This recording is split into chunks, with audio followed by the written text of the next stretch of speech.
Challenge کے ساتھ کہہ سکتا ہوں، قرآن ایک ایسی کتاب ہے کہ تم دنیا کے تمام قرآنوں کو جلا دو، جہاں جہاں قرآن لکھا ہوا ہے ان قرآنوں کو جلا دو، جن جن کمپیوٹروں میں تم نے قرآن کو رکھا ہے وہ کمپیوٹروں کو بھی تم جلا دو، نیست و نابود کر دو، جہاں جہاں تم نے قرآن کو اکٹھا کر کے رکھا ہے جن موبائلوں میں وہ سارے موبائل تباہ و برباد کر دو، لیکن قرآن کبھی مٹ نہیں سکتا، قرآن کبھی مٹ نہیں سکتا۔ کیوں نہیں مٹ سکتا؟ اس لیے کہ مسلمان قرآن کو موبائل میں نہیں رکھتا ہے، مسلمان قرآن کو کاغذ کے پتوں میں نہیں رکھتا ہے، مسلمان کا چھوٹا بچہ اپنے سینوں میں قرآن کو محفوظ کر کے رکھا ہوا ہے۔ آج اگر 1,00,000 قرآن کو تم جلا کے نیست و نابود کر دو گے تو کل ہزاروں قرآن بن کے تیار ہو جائے گا، کروڑوں قرآن بن کے تیار ہو جائے گا۔ اس لیے کہ قرآن کی حفاظت کی ذمہ داری خود ہمارے پروردگار نے لی ہے، اور قرآن کو کوئی مٹا نہیں سکتا ہے۔ سن لو دنیا والو، اس لیے کہ مسلمان قرآن کو کاغذ میں نہیں رکھتے بلکہ سینوں میں رکھا کرتے ہیں۔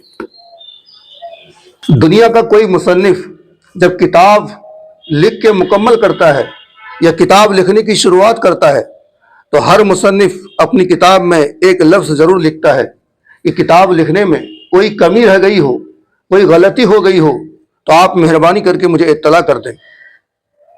لیکن اس دنیا میں ایک کتاب ایسی ہے جسے ہم قرآن مجید کہتے ہیں۔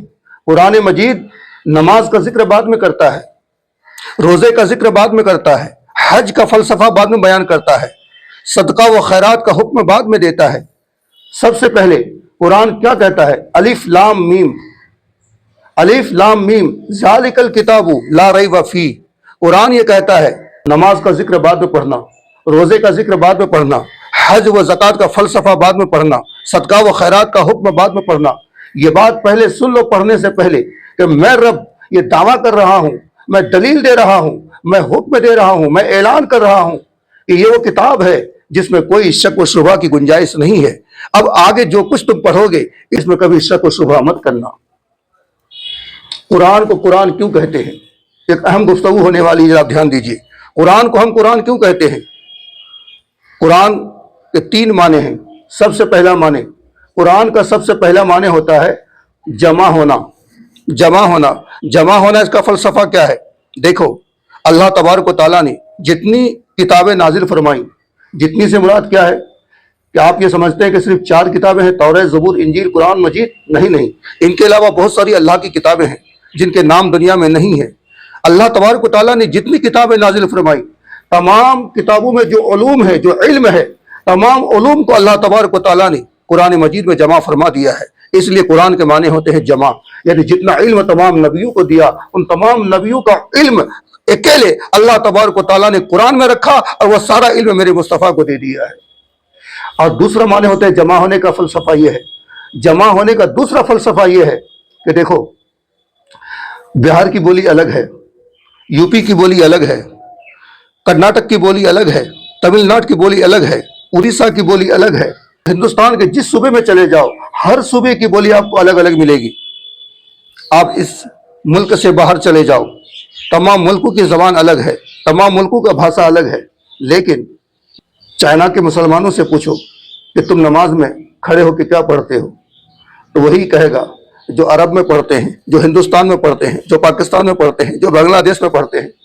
ہماری زبان الگ ہے، لیکن ہم جب مصلی پہ کھڑے ہو جاتے ہیں تو ہماری زبان ایک ہو جاتی ہے، ہماری زبان ایک ہو جاتی ہے، ہماری زبان ایک ہو جاتی ہے۔ اب دیکھو جمع ہونے کا تیسرا فلسفہ دیکھو، ہم جب مکہ پہنچتے ہیں حج کرنے کے لیے، مدینہ پہنچتے ہیں زیارت رسول کے لیے، تو ایک چیز یاد رکھو، وہاں دنیا کے تمام لوگ جمع ہوتے ہیں، سب کی بولی الگ ہے، سب کا بھاشا الگ ہے، لیکن ان جمع ہونے والے میں اگر کوئی ایک شخص بھی یہ کہہ دے ہمارا قرآن پہ عقیدہ نہیں ہے، قرآن پہ ایمان نہیں ہے، تو اس شخص کو اس مقدس زمین میں داخلے کی اجازت نہیں ہوگی، وہاں پہنچنے کی اجازت نہیں ہوگی، حاضری دینے کی اجازت نہیں ہوگی۔ تو پتہ کیا چلا کہ اگر کوئی قرآن پہ ایمان رکھتا ہے، قرآن پہ یقین رکھتا ہے، قرآن پہ اس کا ایمان ہے، تو اب وہاں حاضر ہونے کی اجازت ہے۔ قرآن نے دنیا کے تمام لوگوں کو ایک جگہ جمع کر دیا۔ یہ قرآن کے جمع ہونے کا تیسرا فلسفہ تھا۔ قرآن کا دوسرا معنی ہوتا ہے پڑھنا۔ بھائی پڑھنا مطلب کیا ہے؟ پڑھنے کا مطلب یہ ہے کہ دنیا میں کتابیں تو بہت پڑھی جاتی ہیں، ہم بہت ساری کتابیں پڑھتے ہیں، کسی بھی کتاب کو ایک مرتبہ پڑھ لینے سے دوسری بار پڑھنے کا ہمیں من نہیں کرتا، دوسری بار پڑھنے کا دل نہیں کرتا ہے۔ ایک بار ہم پڑھ لیتے ہیں، جب دوسری بار کتاب کو کھولتے ہیں تو ساری بات سمجھ میں آ جاتی ہے کہ اس کتاب کے اندر کیا موجود ہے۔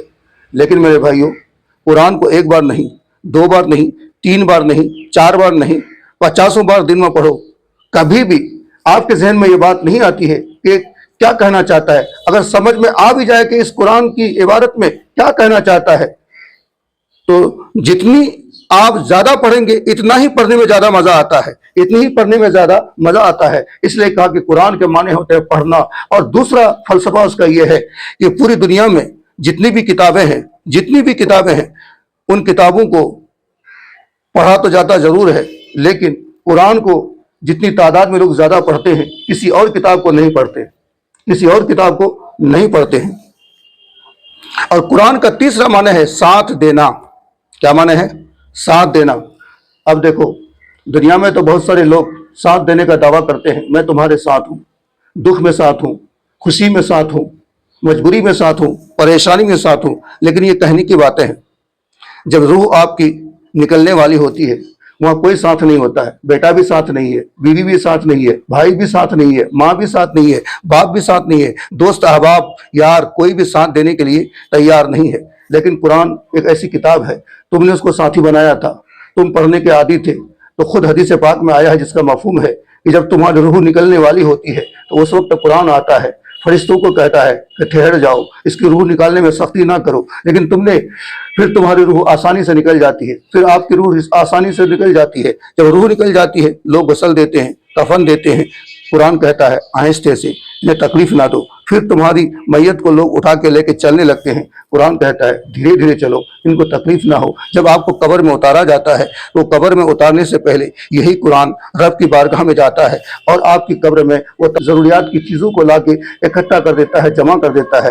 جب لوگ آپ کو قبر میں دفن کر کے واپس چلے جاتے ہیں تو اس وقت قرآن پھر آپ کی قبر میں ایک نورانی شکل میں آتا ہے، نورانی صورت میں آتا ہے، ایک نورانی چہرے میں آتا ہے، تو وہ بندہ دیکھ کر کہتا ہے کہ تم قبر میں کون ہو؟ ہمارے باپ بھی چھوڑ کے چلے گئے، دوست بھی چھوڑ کے چلے گئے، ساتھی بھی چھوڑ کے چلے گئے، یار بھی چھوڑ کے چلے گئے، ہم جس کے لیے مرتے تھے وہ بھی چھوڑ کے چلے گئے، سب مٹی ڈال کے بھاگ گئے، تم کون ہو جو قبر میں ساتھ دینے کے لیے آئے ہو؟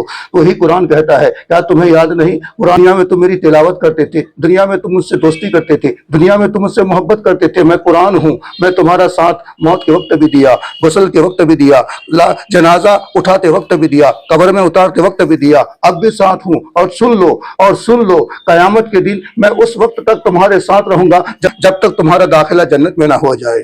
اللہ اکبر۔ یہ ہے قرآن پڑھنے کے بے شمار فائدے ہیں، قرآن پڑھنے کی بے شمار برکتیں ہیں، اور قرآن کو پڑھو ضرور، صرف میت کی روح نکالنے کے لیے نہیں، صرف دعا تعویذ اور پھکوانے کے لیے نہیں۔ اس لیے اللہ نے ہم کو قرآن نہیں دیا، بلکہ قرآن اس لیے دیا کہ ہم اس سے ہدایت